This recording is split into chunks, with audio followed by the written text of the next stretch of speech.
하나님 말씀은 사도행전 11장 19절에서 26절인데요. 제가 먼저 읽고 함께 교독하기 원하는데 제가 먼저 읽겠습니다. 그때에 스데반의 일로 일어난 환난으로 말미암아 흩어진 자들이 베니게와 구브로와 안디옥까지 이르러 유대인에게만 말씀을 전하는데 그 중에 구브로와 구레네 및 사람이 안디옥에 이르러 헬라인에게도 말하여 주 예수를 전파하니 주의 손이 그들과 함께 하심에 수많은 사람들이 믿고 주께 돌아오더라. 예루살렘 교회가 이 사람들의 소문을 듣고 바나바를 안디옥까지 보내니 그가 이르러 하나님의 은혜를 보고 기뻐하여 모든 사람에게 굳건한 마음으로 주와 함께 머물러 있으라 권하니 바나바는 착한 사람이요 성령과 믿음이 충만한 사람이라. 이에 큰 무리가 주께 더하여 지더라. 바나바가 사울을 찾으러 다소에 가서 만남에 안디옥에 데리고 와서 둘이 교회에 1년간 모여 있어 큰 무리를 가르쳤고 제자들이 안디옥에서 비로소 그리스도인이라 일컬음을 받게 되었더라. 아멘. 네, 우리가 지난주부터 선교와 전도라는 주제로 말씀을 나누고 있는데요. 오늘은 선교적 교회의 그리스도인이라는 제목으로 말씀을 나누도록 하겠습니다. ANC 기쁨의 교회가 개척이 된 지 벌써 1년이 지났는데요. 처음에 교회를 개척하려고 했을 때 가까운 지인들 중에서 좀 말리시는 분들이 계셨어요. 개척교회가 얼마나 힘든데 사서 고생을 하시냐고, 한 번 더 생각해 보는 것이 어떠냐, 이렇게 말씀하시는 분들이 계셨는데, 여러분, 이 세상에서 힘들지 않고 쉬운 교회는 아무도 없어요. 모든 교회는 다 힘들고 어렵습니다. 그런데 교회는 쉽다, 어렵다 이 문제가 아니라 어떠한 교회로 세워가는가가 중요한 거예요. 그래서 개척교회를 준비하면서 하나님이 주셨던 첫 번째 마음은 하나님이 기뻐하시는 교회를 세워야 되겠다, 이런 마음을 주셨어요. 그래서 우리 교회 이름이 AJC, ANC Joyful Church, ANC 기쁨의 교회, 그렇게 된 거예요. 여러분, 우리 교회가 기쁨이 있는 교회가 맞습니까? 네, 할렐루야. 여러분이 아무리 힘들고 어려운 일을 당하셨다 할지라도 우리가 교회에 오면 하나님의 기쁨으로 넘치는 여러분이 되시기를 축복합니다. 사실 기쁨이라는 것은 내가 만족할 때 느끼는 마음이에요. 자녀가 좋은 학교에 들어가면 만족하게 되니까 기쁠 수 있고요. 비즈니스가 잘 되면 매우 기쁠 거예요. 맛있는 음식을 먹고 그러면은 또 맛있으니까 또 기쁘겠죠. 우리가 선물을 받아도 기쁘고, 뭔가 좋은 일이 생겨서 만족감이 오면 기쁨이 찾아옵니다. 하지만 만족감이 반대가 되면 어떻게 되겠어요? 좋을 때는 기쁘지만 상황이 나빠지면 기쁨이 사라질 수밖에 없을 거예요. 우리가 이 세상에 살면서 어떻게 항상 좋은 일만 생길 수 있겠습니까? 우리는 좋은 일도 생기지만 또 나쁜 일을 경험하며 살아가요. 그럼에도 불구하고 하나님께서 우리들에게 원하시는 삶이 무엇인가? 그것은 성경에도 나와 있지만 항상 기뻐하는 삶이에요. 그렇다면 항상 기뻐하는 삶을 살아가려면 환경이나 조건의 영향을 받지 않아야 하는데 어떻게 그렇게 살 수 있겠어요? 하나님이 원하시는 삶이 항상 기뻐하는 삶이라면 거기에는 하나님의 뜻이 있을 거예요. 답이 있는 것입니다. 무엇입니까? 그것은 영원히 변하지 않으시는 하나님의 기쁨이 나의 기쁨이 될 때 우리는 항상 기뻐할 수 있는 거예요. 사도행전 2장 말씀을 보시면 초대교회의 모습은 그렇게 기쁨으로 넘치는 교회였어요. 여러분이 잘 아시는 말씀인데 같이 읽어보겠습니다. 시작. 날마다 마음을 같이하여 성전에 모이기를 힘쓰고 집에서 떡을 떼며 기쁨과 순전한 마음으로 음식을 먹고 하나님을 찬미하며 또 온 백성에게 칭송을 받으니 주께서 구원받는 사람을 날마다 더하게 하시니라. 우리 교회를 시작할 때 제가 이 말씀으로 시작했다고 말씀을 드렸었는데요. 이 본문 말씀을 읽다가 제가 우리 교회 이름을 ANC 기쁨의 교회라고 이름을 지은 것입니다. 초대교회 성도들은 날마다 마음을 같이하여 성전에 모이기를 힘썼고요. 기쁨과 순전한 마음, 하나님이 주시는 넘치는 기쁨과 그 주님이 주시는 마음으로 떡을 나누며 하나님을 찬미하고 예배드릴 때 어떻게 말씀해요? 모든 백성들에게 칭송을 받았다, 칭찬을 받았다라는 거예요. 그러면서 구원받는 성도들이 늘어났습니다. 우리 교회에 오시면 항상 먹는 게 뭐죠? 떡이죠. 네, 이게 웬 떡이냐 그러면서 이렇게 떡을 드시는 분들도 계신데, 집에 갈 때 저희가 떡을 싸드리기도 해요. 네, 우리 교회에 떡이 많은 이유가 무엇이겠습니까? 초대교회 성도들이 날마다 기쁨과 순전한 마음으로 떡을 나눴기 때문에, 그래서 우리가 떡을 떼면서 우리가 식사를 하는 거예요. 그래서 여러분, 예배 때 주무셔도 괜찮아요. 왜죠? 우리 교회는 자다가도 떡이 나옵니다. 함께 떡을 나누며 하나님을 찬미하며 함께 예배를 드리고 복음을 나누었을 때 하나님께서 축복해 주셔서 구원받는 영혼들이 늘어났다. 이게 초대교회 모습이에요. 제가 목회자로서 우리 ANC 기쁨의 교회 성도님들에게 바라고 싶은 것은 정말 한 가지밖에 없어요. 그것은 우리 성도님들이 정말 기쁨으로 신앙생활하기를 바라요. 정말 행복하게 신앙생활을 하시는 겁니다. 자, 그런데 신앙생활을 기쁘게 한다는 것은 나의 노력만으로는 안 될 때가 있어요. 왜 그렇습니까? 환경이 나빠질 수 있잖아요. 그러니까 진정한 기쁨은 하나님께로부터 오는 것입니다. 다시 말해서 그 기쁨의 원천이신 그 하나님이 우리의 기쁨이 되어야 하는 거예요. 그러기 위해서 우리를 진정으로 사랑하시는 그 하나님의 마음을 잘 이해하고 항상 주님의 마음을 간직해야 하는 거예요. 여러분, 행복한 신앙생활은 그렇게 어렵지 않습니다. 왜 그렇습니까? 우리를 사랑하시는 하나님의 마음이 우리들의 마음이 되면 되는 거예요. 한번 생각해 보세요. 왜 가정에 불화가 있겠습니까? 왜 성도 간에 어떤 문제가 생기고 다툼이 있겠습니까? 하나님의 마음으로 살아가지 못해서 그런 거예요. 다툼은 하나님이 원하시는 마음이 아닙니다. 우리가 상처를 주는 것도 또 상처를 받는 것도 주님이 원하시는 뜻이 아니에요. 자, 우리가 때로는 교회 사역을 할 때도 힘들어질 때가 있어요. 왜 힘들까요? 마음이 잘 맞지 않을 때 힘이 들거든요. 마음이 맞지 않으면 그때부터 힘들어지는 것입니다. 그런데 하나님의 마음을 가진 사람들은 하나님이 원하시는 뜻이 무엇인지를 항상 생각하는 사람이에요. 그래서 우리 모두가 하나님의 마음을 소유할 수만 있다면 우리의 신앙생활은 끝난 거예요. 모든 상황을 하나님의 눈으로 볼 수만 있다면 그 사람이 정말 지혜로운 신앙인이라고 말할 수 있을 거예요. 우리는 다 잘해도 한 가지 잘못하면 우리는 또 욕을 먹을 수도 있잖아요. 그런데 하나님의 마음을 소유하면 어떻게 됩니까? 99개를 잘못해도 한 가지를 잘하면 그 한 가지로 인해서 기뻐할 수 있는 거예요. 초대교회 성도들이 어떻게 항상 기쁨으로 신앙생활을 할 수 있었는가? 그들은 날마다 마음을 같이 했다고 말씀합니다. 사실 교회에서 모든 성도들이 마음을 같이 하기만 해도 교회 생활이 굉장히 기쁘고 즐거울 수 있어요. 그런데 그 마음이 어떤 마음이어야 합니까? 그것은 주님의 마음이어야 하는 거예요. 여러분, 주님의 마음은 어떤 마음이죠?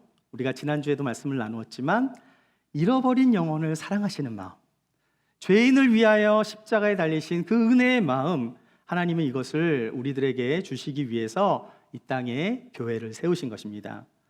여러분에게 질문을 드릴게요. 하나님께서 이 땅에 세우신 두 가지 공동체가 있습니다. 뭘까요? 두 가지 공동체. 그것은 가정과 교회예요. 하나님이 가정을 어떻게 만드셨죠? 아담과 하와를 만드시고 기뻐하셨다고 말씀해요. 창세기 말씀을 보면 보시기에 좋았더라, 이런 말씀이 굉장히 많이 나옵니다. 하나님께서 가정을 만드시고 기뻐하셨어요. 자, 그런데 문제가 생겼죠. 아담과 하와가 죄를 범하면서 하나님이 만드신 최초의 가정이 망가져 버리게 돼요. 이것을 회복시키시기 위해서, 이것을 새롭게 하기 위해서 우리에게 주신 것이 뭐예요? 바로 예수님의 피로 사신 교회라는 거예요. 여러분, 교회가 어떻게 탄생했습니까? 예수님이 오셔서 죽으시고 부활하시고 승천하셨을 때, 우리가 지난주 말씀을 나누었죠. 예수님의 지상명령, 우리 제자들에게 땅끝까지 가서 복음을 전하라는 말씀을 주시고 그렇게 승천하셨어요. 예수님이 승천하시고 나서 10일 후에 마가의 다락방에서 기도하던 120명의 그 제자들과 사람들이 함께 기도했을 때 오순절에 임한 성령을 통해서 정말 놀라운 일을 경험하게 됩니다. 그렇게 성령의 충만함을 받았던 베드로가요, 이전의 베드로가 아니었어요.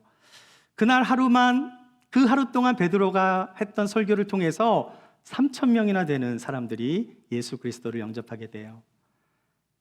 6월절이니까 각 나라에서 흩어져서 제사를 드리려고 온 유대인들이 예루살렘에 왔다가 막 성령의 역사를 보고 베드로의 설교를 듣고 감동을 받아서 회심을 하게 되는데, 그 회심한 사람들을 통해서 그 땅에 교회가 세워진 거예요. 대표적인 교회가 어느 교회입니까? 예루살렘 교회와 로마 교회예요. 여러분, 예루살렘 교회가 오순절 성령의 역사와 사도들에 의해서 세워진 교회라면, 이 로마 교회는요, 로마에서 온 디아스포라 그 유대인들이 예루살렘에서 그 베드로의 설교를 듣고 회심하여 다시 로마로 돌아가고 난 다음에 생겨난 교회입니다. 제가 지난주에 이런 질문을 드렸어요. 선교가 먼저입니까? 전도가 먼저입니까? 라는 질문을 드렸는데 뭐가 먼저였죠? 선교가 먼저라고 말씀드렸잖아요. 제가 다시 질문을 드려볼게요. 여러분, 교회가 먼저입니까? 복음이 먼저입니까? 네. 우리는 교회에 대해서 우리가 항상 우리는 태어나자마자 교회가 있었기 때문에 우리는 그걸 잘 인지하지 못하는데요. 예수님의 사역은 처음부터 교회를 세우지 않으셨어요. 예수님은 항상 이 땅에 오셨을 때 하나님 나라에 대한 복음을 먼저 선포하셨습니다. 그렇게 선포한 복음을 통해서 변화된 제자들을 통해서 그 성령의 능력으로 복음이 사람들에게 전해지며 교회가 탄생한 거예요. 그러니까 교회가 먼저예요? 복음이 먼저예요? 복음이 먼저, 그리고 다음이 교회인 거예요. 자, 그러니까 큰 의미로 본다면 선교가 먼저고 그 다음에 교회가 태어난 겁니다. 그렇게 탄생한 초대교회는 어떤 교회였는가? 선교적 교회라고 말할 수 있는 거예요.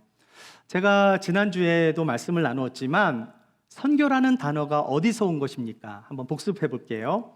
네, 선교라는 단어는 라틴어 미시오, 보내다, 파송하다라는 뜻에서 왔다고 말씀드렸죠. 하나님은 어떤 하나님이세요?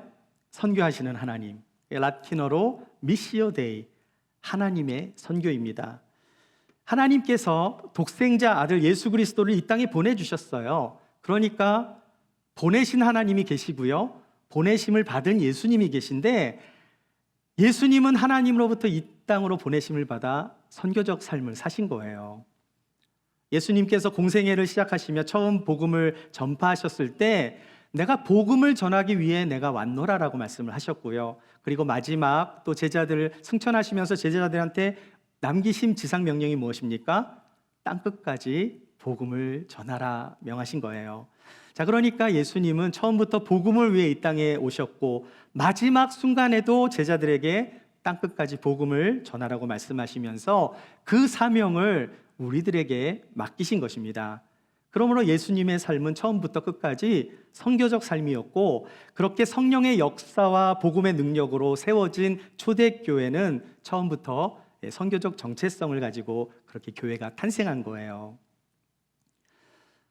초대교회는 선교적 교회라는 단어를 사용해 본 적은 없습니다. 그런데 누가 봐도 초대교회는 선교적 교회였어요.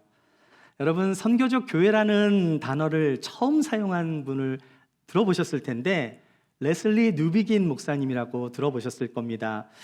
이분은요, 영국 목사님이신데 1936년도에 인도 선교사로 파송을 받았어요. 영국으로부터. 자, 그렇게 파송을 받아서 39년 동안 인도에서 선교사로 살다가 1974년도에 영국으로 돌아왔는데요. 돌아와서 보니까 너무나 큰 충격을 받은 거예요. 여러분 아시죠? 왜 그런가? 40년 만에 고향으로 돌아와 보니까 자신을 파송했던 영국이 인도보다 더 선교지가 된 겁니다. 이때 레슬리 목사님이 깨닫게 돼요. 교회가 먼저고 선교가 교회가 생기고 나서 선교가 되는 것이 아니라 선교가 먼저 생기고 나서 그렇게 선교가 시작이 되어 교회가 시작됐다라는 것을 이분이 깨닫게 되는 거예요. 자, 지금 우리는 미국에 살고 있어요. 맞습니까? 네. 어떻게 하다가 떠밀려서 미국에 오신 분들도 뭐 계실 거라고 생각하는데요. 이곳에 오신 많은 분들은 아메리칸 드림을 가지고 미국에 오셨을 거예요. 그런데 여러분, 중요한 것이 있습니다.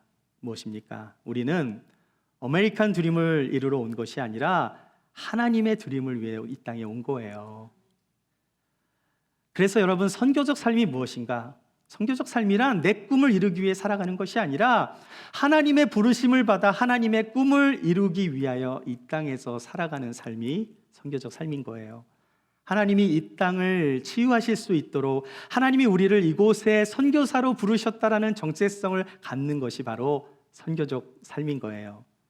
우리 사랑하는 ANC 기쁨의 교회 성도님들은 모두가 이러한 정체성을 가지고 선교적 삶을 살아가시는 여러분이 되시길 축복합니다. 오늘 본문은 안디옥 교회에 대한 이야기인데요. 안디옥 교회야말로 선교적 교회의 모델이라고 할 수 있을 거예요. 여러분, 안디옥 교회는 어떻게 세워졌을까? 어떻게 세워졌을 것 같으세요? 19절 말씀 한번 보겠습니다. 그때에 스데반의 일로 일어나 환란으로 말미암아 흩어진 자들이 베니게와 구브로와 안디옥까지 이르러 유대인에게만 말씀을 전하는데, 자, 안디옥 교회가 어떻게 생겨났냐면요, 사울의 박해를 피해서 흩어진 자들로 인해 세워진 교회예요. 여러분, 사울 아시죠? 나중에 사도 바울이 됐지만 사울이 어떤 사람입니까? 몸과 마음을 다해 열심으로 정말 자기가 가지고 있는 모든 재능으로 교회를 핍박한 사람이에요. 사울은 스데반 집사의 순교에 가장 큰 영향을 준 사람입니다. 스데반 집사가 그렇게 돌에 맞아 순교를 할 때 가장 가까이에서 지켜보며 그 죽음을 눈앞에서 보면서 너가 죽는 게 마땅하다라고 여긴 사람이 사울이었어요. 자, 그렇게 사도행전 7장을 보면 스데반 집사의 그 순교 이야기가 나오고요. 그리고 그 다음 장인 사도행전 8장부터 본격적인 교회의 핍박이 시작이 돼요. 그 핍박의 앞잡이가 누구였어요? 사울이었어요. 사울이 교회를 정말 잔멸하기 위해서 사람들을 막 잡아다가 옥에 갇히게 하고 그렇게 막 사람들을 잡아가는데요. 어떻게 됩니까? 사람들의 핍박, 그 사도 바울의 핍박이 있다 보니까 사도들은 예루살렘에 남았어요. 사도니까 떠나면 안 되니까. 자, 그런데 많은 사람들이 박해를 피해서 이제 그리스도인들이 예루살렘을 떠나 흩어지게 됩니다. 자, 그런데 사도행전 8장을 보시면, 자, 그렇게 흩어진 사람들이, 그 중에 빌립 집사가 있었는데요, 박해를 피해서 사마리아에 갔는데 그곳에서 복음을 전하다가 놀라운 일을 경험하게 돼요. 사도행전 8장 말씀을 같이 한번 읽어보겠습니다. 시작. 무리가 빌립의 말도 듣고 행하는 표적도 보고 한 마음으로 그가 하는 말을 따르더라. 많은 사람에게 붙었던 더러운 귀신들이 크게 소리를 지르며 나가고 또 많은 중풍병자와 못 걷는 사람이 나으니 그 성에 큰 기쁨이 있더라. 여러분, 사마리아의 성에 왜 기쁨이 있었어요? 사마리아 땅, 그 죽었던 땅, 어두웠던 땅에 복음이 선포되자 놀라운 일들이 일어난 거예요. 빌립이 사마리아에서 복음을 전할 때 더러운 귀신들이 떠나가고 중풍병자와 안증뱅이가 막 고침을 받는 역사가 일어난 거예요. 빌립은 여러분 사도도 아닙니다. 집사입니다. 스데반 집사, 그 초대교회 7집사 중에 하나였어요. 그 빌립이 복음을 전하자 놀라운 일들이 일어난 거예요. 자, 그런데 더 놀라운 일들이 일어나요. 그 일이 무엇인가? 그것은 그 다음 장 사도행전 9장을 가보면요, 사울이 다메섹에서 예수님을 만나 회심을 합니다. 사울의 회심은 기독교 역사에서 가장 큰 사건이라고도 할 수 있을 거예요. 근데 저는요, 가끔씩 이런 생각을 해봐요. 만약에 사울이 조금 더 일찍 회심을 했다면 어땠을까? 우리가 생각할 때 사울이 좀 더 일찍 회심을 하면 더 하나님 일을 많이 할 수 있으니까 좋을 것 같은데, 만약에 사울이 오순절 사건 때 성령의 역사를 통해 만약에 베드로의 설교를 듣다가 회심했을 수도 있잖아요. 그랬다면 스데반 집사가 그 사울의 박해를 통해서 그렇게 돌에 맞아 순교를 당하지 않았을 수도 있고요.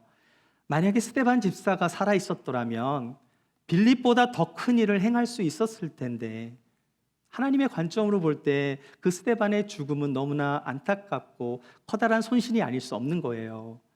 하지만 하나님은 사울이 교회를 핍박하고 그리스도인들을 잡아가는 그 악행을 허락하셨어요. 하나님이 이 고난을 허락하셨다는 거예요. 우리는 이 사건을 통해서 무엇을 알 수 있습니까? 네, 하나님은 신실한 기독교, 신실하게 믿는 사람들에게도 때로는 고난을 허락하신다는 사실이에요. 우리가 그것을 다 이해할 수는 없지만 고난에는 반드시 하나님의 뜻이 있는 것입니다. 사울 때문에 얼마나 많은 그리스도인들이 박해를 받았습니까? 어쩌면 그런 이유 때문에 사도 바울이 훗날 내가 죄인 중에 괴수라고 고백했는지도 모르겠어요. 중요한 것은 하나님께서 사울의 박해를 사용하셨다라는 거예요. 사울의 핍박으로 환난을 피해 흩어진 그리스도인들을 통해서 안디옥 교회가 생겨난 것입니다. 여러분, 복음은 박해를 통해서 점점 더 확장되어 나간 거예요. 하나님은 사울의 박해를 허락하셔서 그 복음이 사마리아와 땅끝까지 전해질 수 있도록 그렇게 기틀을 마련해 주신 것입니다. 그러한 박해로 인해 복음이 퍼져나가며 안디옥의 교회가 세워졌을 때 안디옥 교회의 성도들을 양육해 줄 리더가 필요했어요. 그래서 예루살렘 교회에 SOS를 청한 겁니다.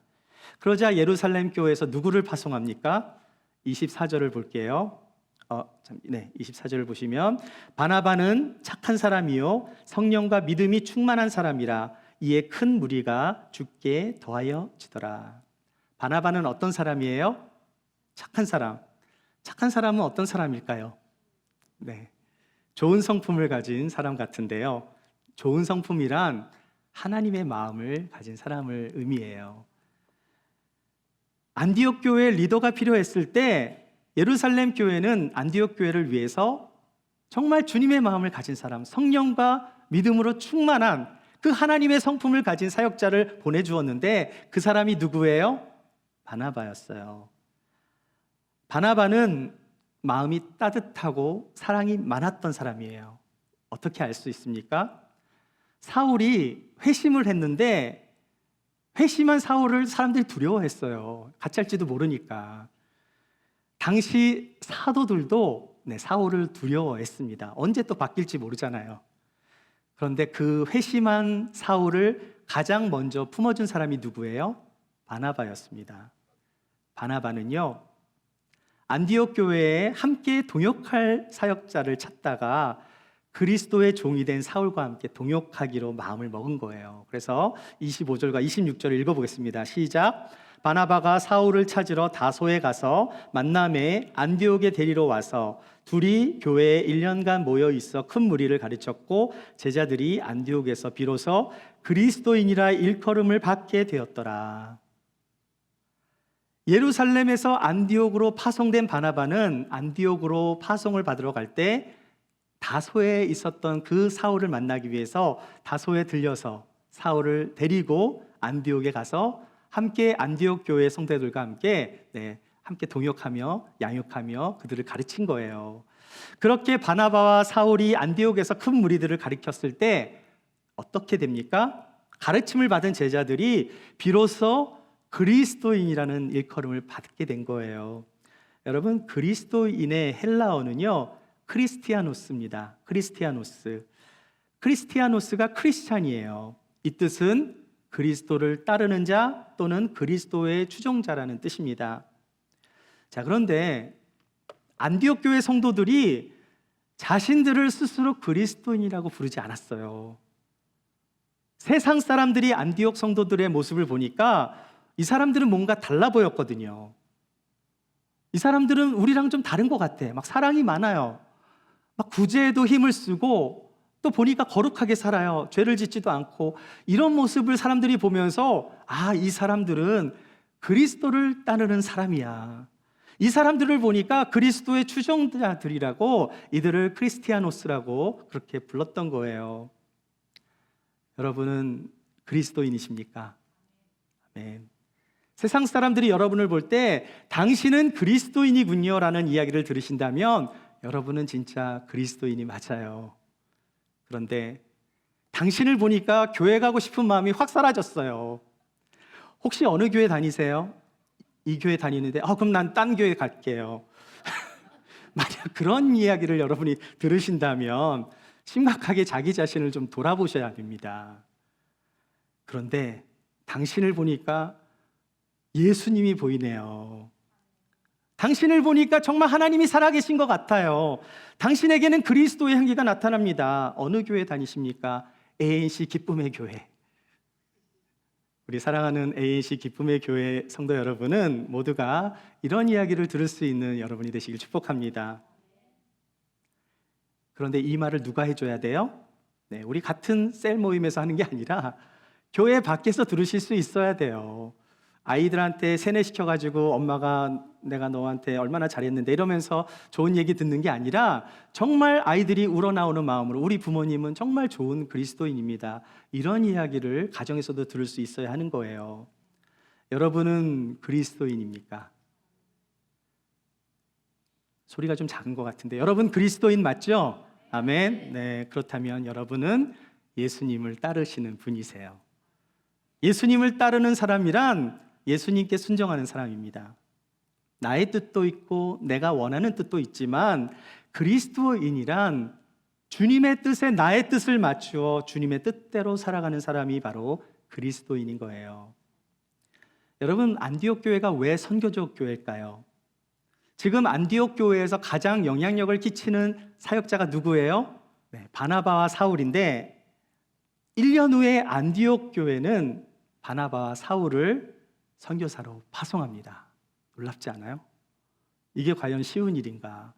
안 돼요. 바나바와 사울은 절대 보내줄 수 없어요. 우리 교회 얼마나 중요한 리더들인데 이들이 떠나면 우리를 어떡하라고. 그런데 그 누구도 바나바와 사울을 선교사로 보내는데 반대하는 사람들이 없었어요. 왜 그랬을까?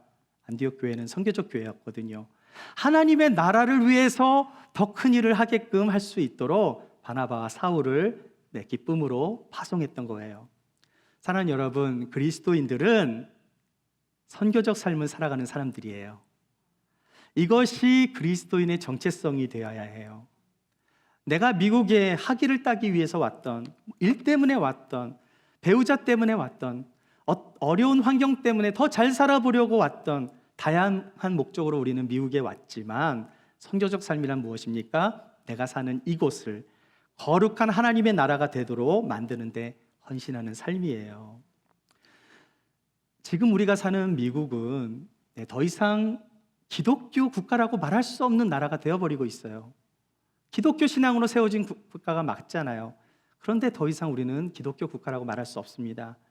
우리가 사는 미국이 점점 더 선교지로 변해가고 있는 것 같아요. 마치 레슬리 목사님이 영국으로 돌아왔을 때 인도보다 더한 선교지가 된 것처럼 어쩌면 우리 가정에 미전도 종족이 살고 있는지 몰라요. 내 남편, 내 자녀가 믿지 않는다면 우리 가정이 선교지인 거예요. 내가 사는 동네에 복음이 들어가지 않으면 나의 이웃이 선교지일 수 있어요. 내가 일하는 직장에 그 직장에 믿지 않는 영혼들이 얼마나 많은지 몰라요. 그렇다면 그곳이 어디입니까? 그곳이 우리의 선교지인 거예요. 중요한 것은 하나님이 원하시는 교회는 많은 사람들로 가득한 교회가 아니라 어떻게 이 땅에서 선교적 사명을 살아가고 있는가가 중요한 것입니다. 사울이 이방인에게 복음을 전하기 위해 자기 이름을 헬라식 이름으로 바울이라고 이름을 바꿨어요. 히브리식 이름은 사울이고 헬라어식 이름은 바울입니다. 자기는 이방인의 사역자가 되기 위해서 사울이라는 이름을 안 쓰고 바울이라고 불리게 됐어요. 한평생 바울이란 이름으로 그렇게 살아간 이유가 무엇입니까? 그 사울이 바울이 된 것, 주님을 만났기 때문에 하나님의 마음을 소유했기 때문에 가능해진 거예요. 하나님의 마음을 받은 자는 선교사처럼 살아갈 수 있게 되는 것입니다.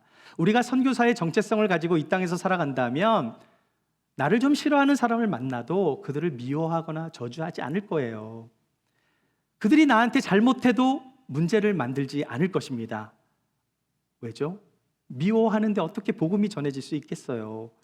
여러분이 가정에서 선교사고, 직장에서 선교사고, 교회에서 선교사인데 서로 다투고 미워한다면 하나님의 영광을 가리게 되는 거예요. 사도 바울은 디모데후서 4장 2절에서 이렇게 말합니다. 너는 말씀을 전파하라. 때를 얻든지 못 얻든지 항상 힘쓰라. 범사에 오래 참음과 가르침으로 경책하며 경계하며 권하라. 이 말씀은 어떤 말씀이죠? 우리가 복음을 전할 때 좋을 때나 나쁠 때 이런 거 가리지 말고 항상 범사에 복음을 전하라는 말씀이에요. 이 말씀은 사도 바울이 그가 로마의 2번째 감옥에 수감되었을 때 이제 마지막 생을 마감할 그 직전에 디모데에게 남긴 유언과 같은 말씀이에요. 사랑하는 여러분, 복음이 뭐죠? 복음은 복된 소식이잖아요. 무엇이 복된 소식입니까? 인간이 죄로부터 죽어야 하는데 구원을 받을 수 있다는 소식이잖아요. 다시 말해서 복음은 예수 그리스도를 통해 우리에게 전해진 구원의 복된 소식입니다. 이 복음은 목회자들만 전하는 것이 아니에요. 예수 그리스도를 믿고 따르는 모든 그리스도인들은 복음을 전하는 사명을 받은 사람들이에요. 그런데 요즘 세대에는요, 말로만 전도하는 것이 잘 안 통할 때가 있어요.